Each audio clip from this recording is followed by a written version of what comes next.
Okay. सो इनका प्रश्न है दूसरा राजा second kings chapter 2 verse number 23 to 25, जहां पर एलिशा के खिलाफ 42 लड़के आ रहे हैं, उनका मजाक उड़ा रहे हैं, उनको गंजा गंजा कह रहे हैं। तो गुस्से में उन्होंने उनको श्राप दिया, भालू आकर उनको फाड़ डालता है। तो बहुत सारे लोगों का दिमाग फट गया, बोलते हैं ये कैसा भगवान है, ये कैसा फ्रेजाइल ईगो वाला गॉड है, ये कैसा, मतलब छोटे छोटे बच्चे आके मजाक उड़ा रहे हैं तो उनको ऐसा मार देने के लिए देते हैं क्या। शायद से लोग बाइबल को उस कॉन्टेक्स्ट में नहीं पढ़ रहे हैं जिस कॉन्टेक्स्ट में पढ़ना चाहिए। बोलते हैं ना, जब ज्यादा इमोशनल हो जाते हैं तो शायद से हमारा दिमाग काम करना बंद कर देता है। हमें लगता है कि हम गॉड से भी ज्यादा कंपैशनेट हैं, गॉड से भी ज्यादा दयालु हैं, इसलिए हमारा बिहेवियर भी कुछ इस प्रकार हो जाता है। तो सबसे पहले एलीशा और ये 42 लड़कों का जो घटना है उसके कॉन्टेक्स्ट को हम पहले समझेंगे, ठीक है। अब इसका कॉन्टेक्स्ट क्या है? कॉन्टेक्स्ट ये है कि एलीशा नबी अब किस परिस्थिति में है। एलीशा नबी अभी अभी अभी अभी एलिया के बाद प्रॉफिट, मेन प्रॉफिट का उन्होंने काम अपने हाथ में लिया है, ठीक है। जस्ट अभी एलिया जो है ऊपर स्वर्ग में उठा लिए गए हैं। अब उन्होंने क्या किया है, एलिया का काम जो है आगे बढ़ाने का जिम्मेदारी अपने हाथ में लिया है। तो यहाँ पर क्लियरली दिखता है कि वो एक अथॉरिटेटिव पोजीशन में है। कौन सी अथॉरिटेटिव पोजीशन? परमेश्वर के वाणी को लोगों तक पहुंचाने का एक बहुत ही पावरफुल, बहुत ही क्रिटिकल और बहुत ही जबरदस्त पावर और अथॉरिटी के रिस्पॉन्सिबिलिटी और जिम्मेदारी को लेकर आगे बढ़ रहे हैं। उस समय में क्या हुआ? उस समय में जब वो चल रहे थे तो वहां पर आकर लोगों ने उनका मजाक उड़ाया। लेकिन मजाक उड़ाने से पहले लोग कहते हैं ना, मजाक उड़ाते तो इतना तकलीफ हो गया क्या लोगों को? नहीं, पहले यहाँ पर ट्रांसलेशन में जो है दिक्कत आ गई है। वहां पर जो छोटे लड़के हैं या फिर चिल्ड्रन या बॉयज लिखा हुआ है केजेवी में या कहीं पर भी, वो जो शब्द बच्चों के लिए या फिर लड़कों के लिए जो शब्द इस्तेमाल किया है, वो हिब्रू में वो शब्द है नार, पता नहीं मैं सही से उसको प्रोनाउंस कर रहा हूँ, नार। ये जो शब्द है उसका मतलब छोटे बच्चे नहीं है, जवान लड़के या फिर टीनेजर्स, आप ऐसा कह सकते हो, जवान लड़के ही हैं वो, ठीक है। तो ये जो जवान लड़के हैं जो कि लगभग 13 साल से लेकर 20-30 साल के बीच के आसपास के टीनेजर से लेकर जवान तक के लड़के हो सकते हैं, ठीक है। आप समझ सकते हो कि ये छोटे बच्चे नहीं है। यहाँ से आपको क्लैरिटी मिल रही है कि यहाँ पर कोई किसी को मजाक के लिए नहीं यहाँ पर ये किया जा रहा है। अगर 20-22 साल के लड़के एक 40 का भीड़ बनाकर आकर एक व्यक्ति को परेशान कर रहे हैं, वो मजाक नहीं है, वो एक ग्रुप अटैक है किसी कारण की वजह से, ठीक है। अब उन वचनों को ध्यान से समझिएगा।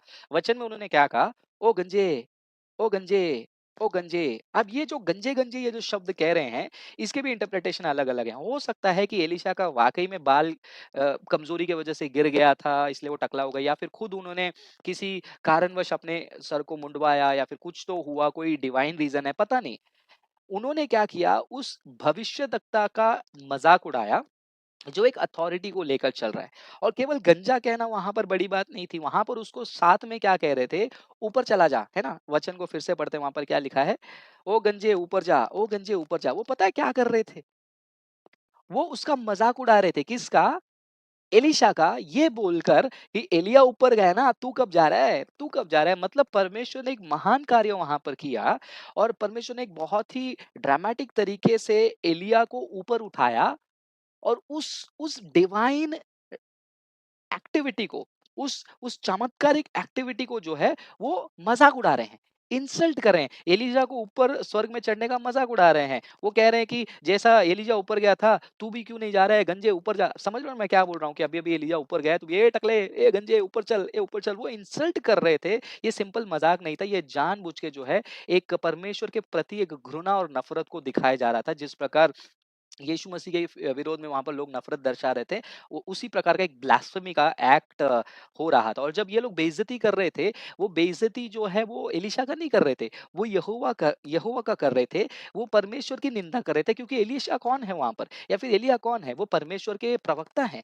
रिप्रेजेंटेटिव है। जो परमेश्वर के प्रवक्ता हैं, उनका इंसल्ट किया जा रहा है, उनके कामों को इंसल्ट किया जा रहा है, डायरेक्टली जो है परमेश्वर के विरुद्ध बोला जा रहा है। और जहां पर एलिशा ने भी जो श्राप दिया, उन्होंने क्या श्राप दिया? उन्होंने ये बोला कि मैं तुझे श्रापित करता हूँ। मैं ऐसा बैठा हुआ था, ऊपर 4 लोग नाच रहे थे, वो नीचे गिर गए और मिट्टी में लगा, मेरा तपस्या टूट गया, अब मैं तुमको पनिश करूँगा। नहीं, वैसा वाला पनिशमेंट नहीं दिया। तपस्या टूटने का पनिशमेंट नहीं दिया। वहाँ पर उन्होंने एक मुख्य एक्टिविटी को जो है मज़ाक उड़ाया, जिसके द्वारा परमेश्वर ने अपने आप को साबित किया था। मूर्ति पूजकों और अन्य लोगों के सामने। तो यहाँ पर एलीशा ने भी जो है यहोवा के नाम से उन्हें शापित किया। तो यहाँ पर वो पर्सनल बदला नहीं ले रहे हैं, तुमने यहोवा का मज़ाक उड़ाया तो यहोवा के द्वारा ही उन्होंने शापित किया। अगर यहोवा उन्हें उनके श्राप को सुनकर वो एक्ट कर रहे हैं, तो definitely they have did something against God. और वहां पर भालू जो है वो बाहर आए, उन्होंने क्या किया, अपने नबी का रक्षा करने के लिए उन सबको क्या कर दिया, वहां पर फाड़ डाल दिया, मार दिया, जो भी है। तो ये जो है एक सिंपल भाषा में ये समझिए कि एक नबी जा रहा है, 40-42 गिनती को तो देखिए, एक दो नहीं है भाई, 40-42 बच्चे कहाँ आएंगे मुझे बताओ। कभी आपने देखा कि 40-42 बच्चे इतने बड़े भीड़ में बाहर घूम रहे हैं, और वो भी वो कल्चर में नहीं। ये जवान लड़के हैं, जैसे कि आज भी लफंगों के जैसे घूमते हैं, एक भीड़ बनाकर टारगेटेड अटैक एलिशा नबी के ऊपर कर रहे हैं। और लोग पूछते हैं कि परमेश्वर अपने नबी की रक्षा नहीं कर सकता है? तो ये जो परमेश्वर कर रहा है, लेकिन फिर भी लोगों को इस बात में दिक्कत आ रही है। तो गॉड की बातों को उसके मैसेंजर्स लेकर जाते हैं, और उनके मैसेंजर्स को इस प्रकार परेशान किया जाए, इस प्रकार परमेश्वर के विरुद्ध काम किया जाए, तो डेफिनेटली परमेश्वर काम करेंगे। तो लोग कहेंगे कि आज क्यों नहीं कर रहे? भाई ये ओल्ड टेस्टामेंट का हम घटना बात करें, लेकिन अभी भी होगा। उसके लिए जब एक दिन यीशु मसीह आएगा, सारी दुनिया उन्हें देखेगी, और जिन्होंने जितने लोगों को मारा पीटा, वो सब लोग लज्जित हो गए और सीना पीटेंगे और छाती पीटेंगे और कहेंगे कि मैंने क्या कर दिया। आई होप आपको ये वचन समझने में आसानी हुई होगी। इससे